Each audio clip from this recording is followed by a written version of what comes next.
So I was at this bar on the coast of Florida, the west side, the Gulf side, you know, and there was this place called Lama Kai, and my friend gave me a ride all the way back from Naples, which is a good 45-minute drive away from the place. So we sat in the sitting area. It was actually at the bar, and it was actually half indoors and half on the beach. And all these old men started staring at my friend's chest. A couple guys bought us beer, and one guy even asked me to dance. I was surprised he asked me to dance, and not my friend. Men were usually more attracted to her. But the guys were jerks anyway. One looked like a Marine with a haircut and must have been high on something, and one looked like he decided to forego hygiene, and another was twice my age. It's not as if I was trying to pick up men at bars anyway.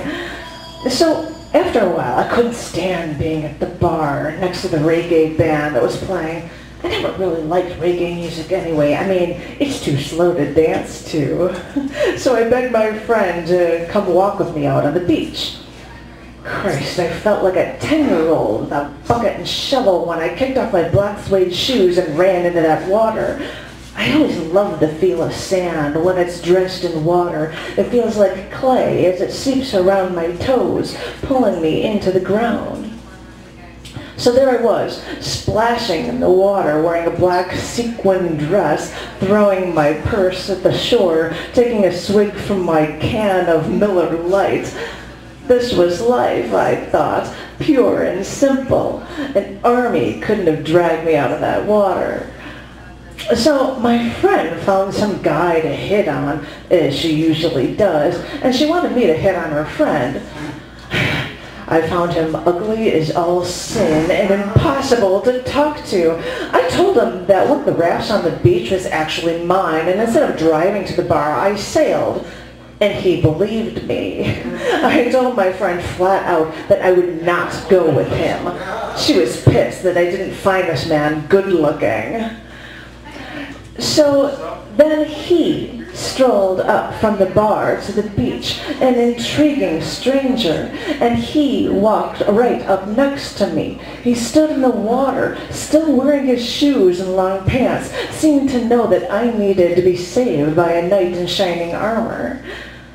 And he said hello to me, and he started talking to me, and he cracked a few jokes, and he made me laugh. And okay, I'll admit it, he was good looking, really good looking. I remember at one point looking at him and it made me think of a Greek statue. But those Greek statues could never talk to me. They have no color. They didn't come alive. They're made of stone. His name was Clay.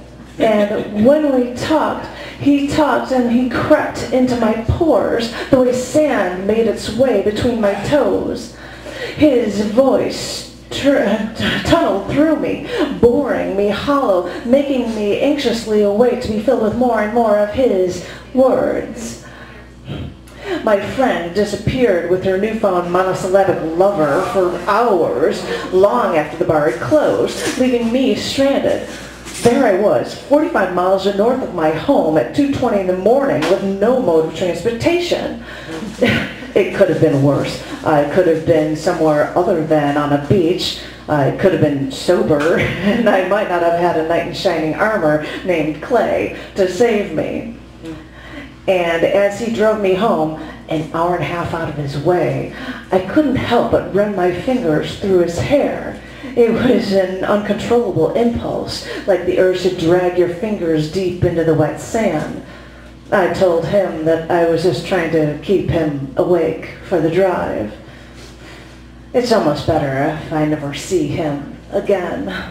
Then I can always think of him this way. Great.